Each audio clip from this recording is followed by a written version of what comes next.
کا سول مقصد اس کا واحد مقصد یہ تھا کہ جو جب ہم نے یہ میٹنگ رکھی تب تو ابھی اس کی سینٹ الیکشن کی ڈیٹ بھی نہیں آئی تھی. اس کا صرف مقصد یہ تھا کہ پچھلا جو فائنینشیل ایئر ہم کلوز کر رہے ہیں اور اگلا جو فائنینشیل ایئر ہم شروع کر رہے ہیں اس میں آپ کو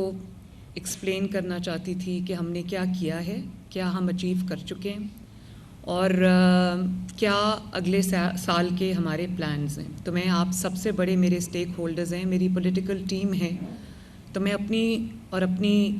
حکومت کی, آپ کی حکومت کی, وزراء کی, سیکرٹریز کی جو کارکردگی ہے میں آپ کے سامنے رکھنا چاہتی تھی. اور آپ کو یہ حق حاصل ہے کہ میں آپ کو ایکسپلین کروں کہ آپ کی جو وزیر اعلیٰ ہے وہ کیا کر رہی ہے, کس شعبے میں اس نے کیا کیا ہے.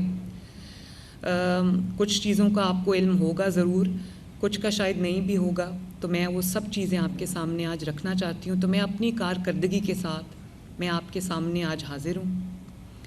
سوال جو بھی ہے, جتنا بھی تلخ ہے, آپ جو بات کرنا چاہتے ہیں, جتنی بھی تلخ بات ہے, میں بہت کھلے دل کے ساتھ اور بڑے اچھے اسٹرائیڈ میں اس سب کو سنوں گی بھی. میں نے ایک چیز میں آپ کے سامنے ایک بات رکھنا چاہتی ہوں بہت آنیسٹی کے ساتھ, کہ میری کچھ چیزیں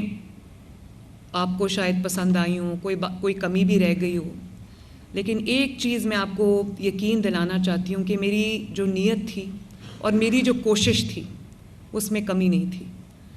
اور میں نے پوری یہ کوشش کی ہے کہ اللہ تعالیٰ کو حاضر ناظر جان کے, میں اللہ تعالیٰ نے جو کرسی عطا کی ہے, جو رسپانسبلٹی میرے کندھوں پہ رکھی ہے, میں اللہ تعالیٰ کو حاضر ناظر جان کے اس رسپانسبلٹی کو جتنی میرے to the best of my ability میں اس کو ڈسچارج کروں. اور ہر وقت, ہر روز جب میں آفس آتی ہوں تو میرے دماغ میں یہی ہوتا ہے, یہ پریشر ہے میرے کہ میں نے اللہ تعالیٰ کو جواب دینا ہے. اگر حضرت عمر فاروق, جن کی مثال پوری دنیا آج بھی دیتی ہے, اگر وہ اللہ تعالیٰ سے ڈر ڈر کے فیصلے کرتے تھے اور جواب دہی کا خوف سے وہ اپنے راتوں کو صحیح طرح سوتے بھی نہیں تھے, تو ہم تو بہت چھوٹی چیز ہے.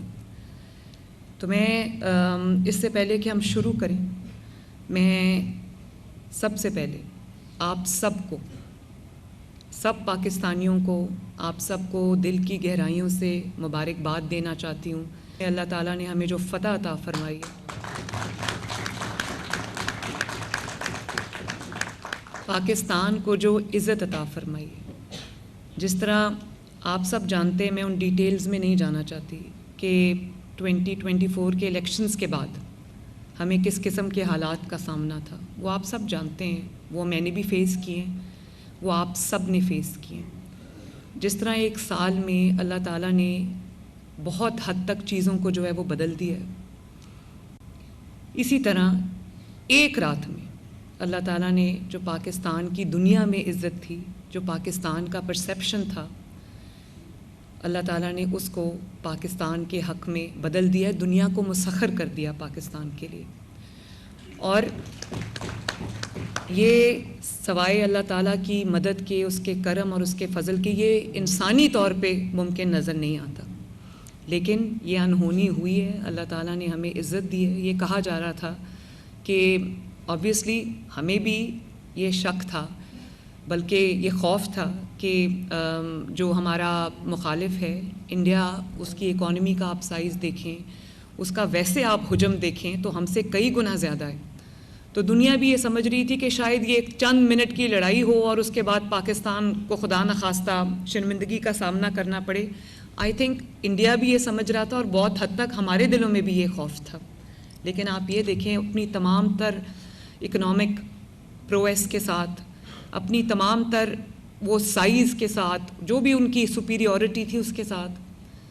ان کے جو رفیل طیارے تھے فرینچ, جن کو کہا جاتا تھا کہ وہ کبھی گر نہیں سکتے, ان کو مار کے نہیں گرایا جا سکتا, ہمارے JF تھنڈر نے ان کو 5 جہازوں کو مار گرایا.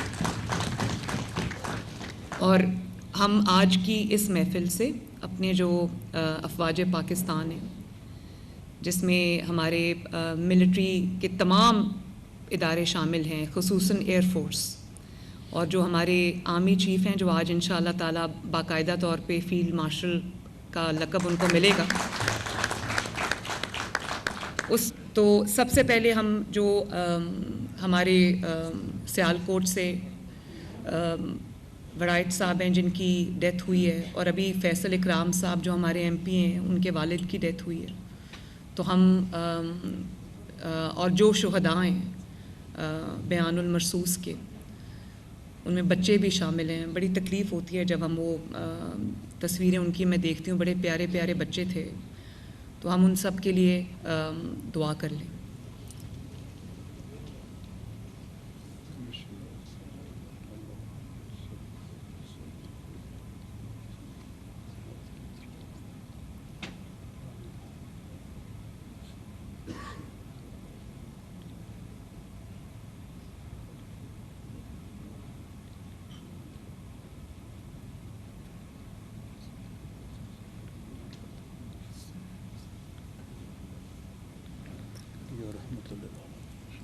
جو بھی شہداء ہیں سب کے لیے ہماری یہ دعائیں سب شامل ہیں اس کے اندر. اور جس طرح سے میں پھر یہی بات کروں گی، جس طرح سے سال پہلے ہم سوچ بھی نہیں سکتے تھے کہ ہم آج اس پوزیشن میں اللہ تعالیٰ لے آئے گا. کبھی ہم یہ سوچ نہیں سکتے تھے کہ اس طرح حالات پلٹا کھائیں گے. اللہ تعالیٰ کا کرم ہے، اس کا شکر ہے. ایک بات میں ضرور کہنا چاہوں گی، اور وہ یہ ہے کہ جب ایک ٹیم بن کے، جب ساری لیڈرشپ، جو چاہے جس بھی ادارے کی لیڈرشپ ہو، حکومت سمیت، جب تمام لوگ ایک تہیہ کر کے اپنے ملک کی خاطر کھڑے ہو جاتے ہیں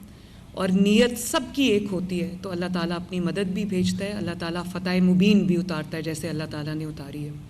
تو آج اگر آپ سب کی اجازت ہو تو ہماری طرف سے، پوری پارلیمنٹری پارٹی کی طرف سے ایک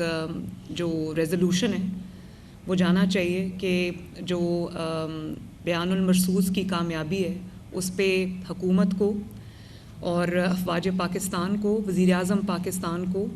field marshal general Asim Munir صاحب کو، اور ایئر چیف کو، اور جو بھی لا انفورسمنٹ ایجنسیز ہیں، سپاہی ہیں ہمارے، فوج کے جو آفیسرز ہیں، پولیس ہے، ریسکیو فورسز ہیں، ریسکیو سروسز جتنی بھی ہیں، اور اس کے ساتھ جو ہمارے لوگوں نے ہسپتالوں میں جس طرح سے وہ کردار ادا کیا ہے، سب کو ہماری طرف سے ایک خراج تحسین کا جو میسج ہے وہ جانا چاہیے. الحمدللہ ایک سال کے اندر ہم نے جو تقریباً زیرو پہ تھا سرکاری ہسپتالوں میں جو میڈیسنز ملتی تھیں، اور ہمارے اپنے جو پچھلے پی ایم ایل این کے دور تھے اس میں بھی صرف ایمرجنسی میں ادویات ملتی تھیں. اب پورے ہسپتال میں چاہے وہ ایمرجنسیز ہوں یا دوسرا ڈپارٹمنٹ ہو، سب کو فری میڈیسنز جو ہے وہ ہم نے دی ہیں، اور تقریباً 100 بلین کی فری میڈیسنز جو ہیں ہم اگلے سال بھی دیں گے انشاءاللہ تعالی. میں بہت سارے ہاسپٹلز میں گئی تو مجھے سمجھ آئی کہ لوگوں کو، ابھی میں میو ہاسپٹل میں بھی گئی اور اس کے بعد میں جناح ہاسپٹل میں گئی، تو مجھے بہت تکلیف ہوئی یہ دیکھ کے کہ پیشنٹس کو کہا جا رہا تھا کہ جو دوائیاں ہیں وہ باہر سے لاؤ. ان کو لکھ لکھ کے دے رہے تھے، ایون کہ ماسکس، یہ جو گاؤنز ڈاکٹرز پہنتے ہیں وہ، اور چھوٹی چھوٹی چیزیں ان کو کہا جا رہا تھا باہر سے لاؤ. یہ ڈاکٹرز کی اور یہ فارمیسیز کی ملی بھگت تھی. تو میں نے ایک بہت اسٹرکٹ ایکشن لیا، میو ہاسپٹل میں بھی ان کو سسپینڈ کیا، نکال دیا. اور اسی طرح اور میں نے ان سے پوچھا، ان کے پاس کوئی جواب نہیں. انہوں نے کہا میڈم ہمارے پاس کوئی جواب نہیں.